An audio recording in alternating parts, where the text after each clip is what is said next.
What if I told you that a simple ball, kicked around a field, became powerful enough to bring the entire world to a standstill? Every 4 years, something strange happens. Schools pause their lessons, offices fall silent around television screens, families crowd around sofas, clutching flags they only seem to dig out once every 4 years. Entire cities erupt with noise, singing, dancing, and celebrating as if they've won the thing themselves. For just a few unforgettable weeks, it doesn't seem to matter where you're from, what language you speak, or what side of the world you call home. For those moments, the world seems to breathe together. Now ask yourself this: how did that happen? How did a football tournament go from a wild idea scribbled on paper to the single most watched sporting event on the planet? And why is it that people are willing to laugh, cry, scream, travel across oceans, and sometimes even lose their voices, all for the sake of 90 minutes? So grab your coffee, get comfortable, and listen closely until the very end, because this isn't just the story of football. This is the story of ambition, of risk, of national pride, of heartbreak, and above all, of a dream that somehow managed to unite billions. Let's begin. But before we dive in, I have something special for you. Many of you have told me you're here because you want to improve your English listening skills and finally start speaking with confidence. And I get it. Learning a language can feel slow, frustrating, and sometimes downright impossible when you're doing it alone. That's exactly why I created the Native Flow English Coaching Experience. Inside, you'll get over 50 practical lessons, 6 complete English books, printable worksheets, direct WhatsApp support from me, and access to our private learning community where you can practice with real people every day. And right now, for a limited time, you can join the entire thing for just $5. If you'd like to take your English to the next level while enjoying stories just like this one, you'll find the link waiting for you in the description below. All right, with that said, let's get back to our story. Today, the World Cup feels like it's always been there, as if it's some kind of law of nature that every 4 years, the planet drops everything to watch nations chase that golden trophy. But believe it or not, there was a time when the World Cup didn't exist at all. Not even close. It was nothing more than a flicker of an idea, a dream that, to most people, sounded completely ridiculous. Let's travel back to the early 1900s. Football was already spreading like wildfire across Europe and South America. Clubs were popping up in every major city. Crowds were growing by the thousands. National teams were starting to test themselves against one another. The sport had well and truly captured people's hearts. But there was a glaring problem. There was no global stage, no single tournament where the very best nations on Earth could face off and finally answer the question, who is truly the world's champion? Now imagine the world back then. International travel wasn't like it is today. There were no jumbo jets, no budget airlines, and no quick way to hop across continents. A journey from South America to Europe could take weeks by boat. Communication was painfully slow. News traveled by telegram, not by the tap of a screen. On top of that, political tensions were already simmering beneath the surface. So, trying to organize a worldwide competition? To most people, that idea seemed borderline impossible. Too expensive, too complicated, too risky. But one man refused to let that idea die. His name was Jules Rimet. Rimet wasn't a superstar player or some wealthy businessman looking for attention. He was a French football administrator with a stubborn, almost relentless belief. He believed, with every fiber of his being, that football could do something politics couldn't.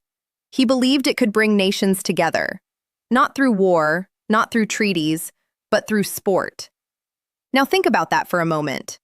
This was a time when the world was growing more divided by the year. The idea of putting old rivals on the same pitch, shaking hands, and competing for something other than territory? That was revolutionary. Rimet knew the odds were stacked against him, but he also knew that great ideas rarely sound sensible at first. Now, at the time, the closest thing football had to a global tournament was the Olympic Games. And while that was a big deal, many football leaders felt it just wasn't enough. The Olympics had too many restrictions, and football was often treated as a sideshow rather than the main event. The sport deserved its own stage, its own trophy, its own moment. So Remy and his allies at FIFA began the painstaking work of making it happen. Imagine the sheer amount of convincing they had to do. They had to persuade skeptical national associations. They had to find a host willing to take on the financial risk. They had to figure out logistics that had never been attempted before. Every single piece had to be built from scratch. There were no guarantees. For every supporter, there were 10 people waiting for it to fail. But Remy pushed forward anyway. Finally, after years of persistence, they settled on a location. The very first FIFA World Cup would be held in 1930 in Uruguay. Why Uruguay? For two very good reasons. First, Uruguay was one of the most dominant football nations on the planet at the time. Second, they were celebrating the centenary of their constitution, and they generously agreed to cover the travel expenses for the visiting teams. That last part was huge. Without that financial help, many countries simply couldn't afford to make the journey. Now picture yourself as one of those players in 1930. There's no private jet waiting for you, no five-star hotel, no television cameras broadcasting your every move to millions. You're boarding a cramped ship for a journey that could take weeks across the Atlantic. You're playing on rough pitches, in heavy leather boots, with barely any medical support. And yet, you're doing it because you're about to take part in something no one has ever done before. You're making history. Only 13 teams showed up for that first tournament. Compared to the 48 teams we see today, that seems tiny. But that didn't matter. What mattered was that it happened. The matches kicked off. The dream was alive. And when it was all said and done, Uruguay lifted the very first World Cup trophy, defeating Argentina in a tense final. From that moment on, the world had its tournament. But as monumental as that was, nobody could have possibly predicted just how enormous it would become. Because almost immediately, the World Cup would be forced to fight for its very survival. That first tournament was a success. But success, as it turns out, was no guarantee of a future. Because the world was about to change in ways no one could control. Let's step into the 1930s. Economies were struggling. Political tensions were boiling over across Europe. Uncertainty hung in the air like a storm cloud. The World Cup was still growing in popularity, with Italy hosting in 1934 and France in 1938. But just as it was finding its footing, catastrophe struck. World War II. One of the most devastating conflicts in human history. Millions of lives were lost. Cities were reduced to rubble. The idea of nations gathering peacefully for a football match suddenly felt like a distant memory. As a result, there was no World Cup in 1942, and there was no World Cup in 1946. Just like that, the tournament vanished. Now imagine being a football fan during those years. No global celebration, no flags flying, no heroes on the world stage. The dream that had taken so long to build had gone dark, not because people stopped loving it, but because the world was too busy trying to survive. For a time, it seemed entirely possible that the World Cup was finished for good, that it had been nothing more than a brief, hopeful moment in history, snuffed out by war. But great ideas have a way of refusing to stay buried. Finally, in 1950, after years of rebuilding and recovery, the World Cup returned. This time, it was hosted by Brazil. The reaction was electric. This wasn't just about football anymore. It was about hope. It was about the world daring to come together again after tearing itself apart. People weren't just cheering for goals. They were cheering for the return of something they'd lost, a symbol that life could, slowly, return to normal. That tournament proved something crucial. The World Cup had become more than a competition. It had become a tradition, something the world desperately wanted back. And it didn't take long for that tournament to give us one of the most unforgettable moments in sporting history. The 1950 final, Brazil versus Uruguay. The stage was the Maracanã Stadium in Rio de Janeiro. Nearly 200,000 people packed inside. Almost everyone was certain Brazil would win. The newspapers had already started celebrating. The streets were ready for a party. Then, the unthinkable happened. Uruguay scored, and they won. The silence that fell over that stadium is something that still echoes through history. An entire nation was stunned into disbelief. It was one of the greatest upsets the sport has ever seen, and it served as a permanent reminder. In the World Cup, absolutely nothing is guaranteed. From that point on, the tournament only grew. But the real explosion came with one piece of technology: television. Before TV, only the lucky few inside the stadium could truly experience the magic. Everyone else had to rely on radio reports or newspaper stories. But as televisions began appearing in homes around the world, everything changed. Suddenly, millions upon millions of people could watch the same match, at the same time, from their living rooms. Families gathered around flickering screens. Children fell in love with players they'd never seen in person. Entire nations lived and died with every pass, every shot, every save. Geography no longer mattered. A child in Buenos Aires, a teenager in Lagos, a family in Milan, and a student in Tokyo could all share the exact same moment of joy or heartbreak. That was the turning point. That was when the World Cup stopped being a regional event and became a truly global phenomenon. Through the 60s, 70s, and beyond, it continued to expand. More teams joined, more fans tuned in, more legends were born. And no matter what the world threw at it, whether economic crises, political boycotts, or shifting times, the tournament endured. It refused to die. Time and time again, it came back. And as it grew, so did the cast of players who would turn it into something legendary. A World Cup can be remembered for its goals, its drama, or its trophy. But more than anything else, it's remembered for the people. The players who, when the world was watching, did something that felt impossible. Because while nations fight for glory, it's the individuals who create the moments that stay with us for a lifetime.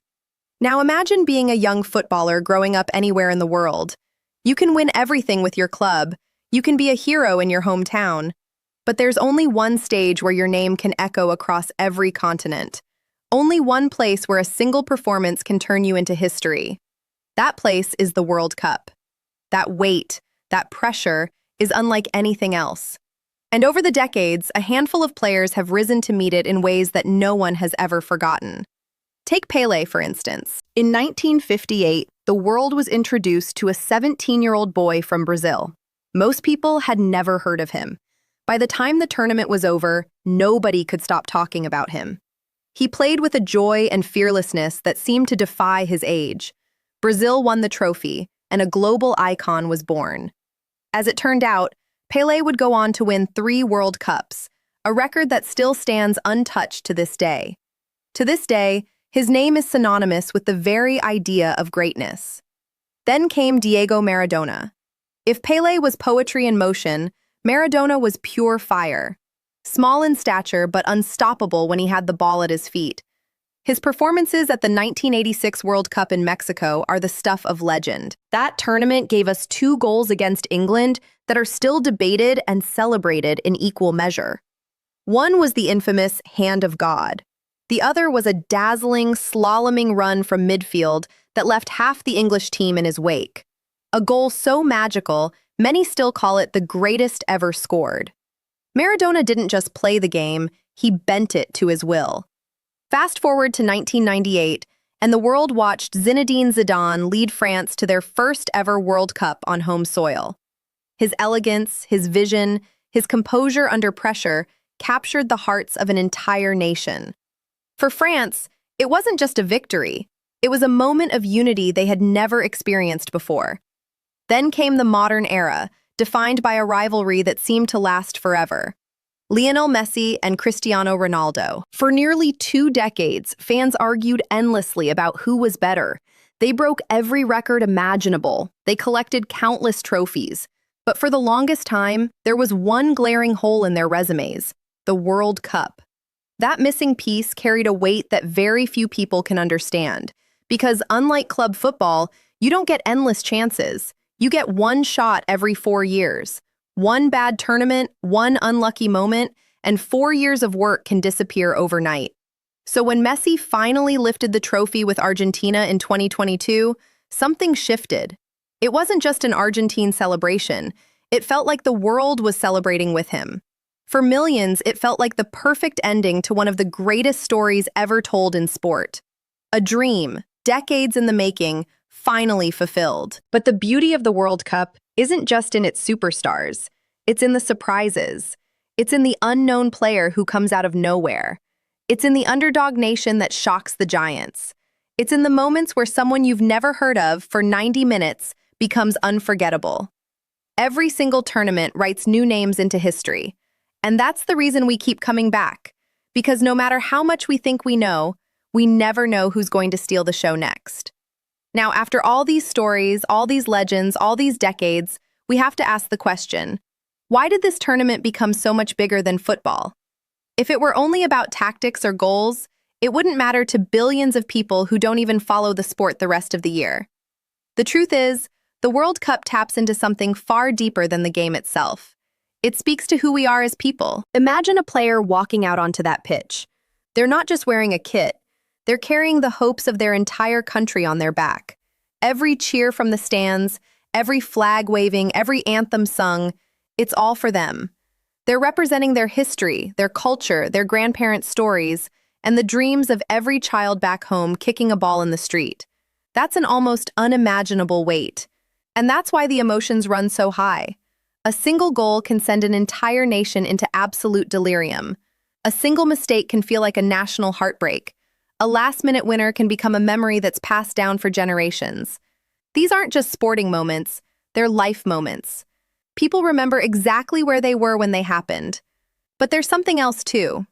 For a few weeks, the world becomes curious about itself. You suddenly find yourself learning the words to a song you've never heard before. You start recognizing flags from countries you couldn't have pointed to on a map last month. You learn a little about their history, their celebrations, their style of play. For those precious weeks, borders feel a little less important. And then there are the underdog stories. There's nothing quite like watching a small nation take on a giant and win. It's the kind of story that reminds us of something we all secretly hope is true, that anything is possible. That no matter how stacked the odds are, with enough heart, enough belief, and a little bit of luck, you can defy the world. That resonates far beyond football. Now think about the stadiums. Look around and you'll see people from every corner of the globe. Different languages, different religions, different political views, all sitting side by side, all jumping up at the same time, all hugging complete strangers when the ball hits the back of the net. Football becomes a common language.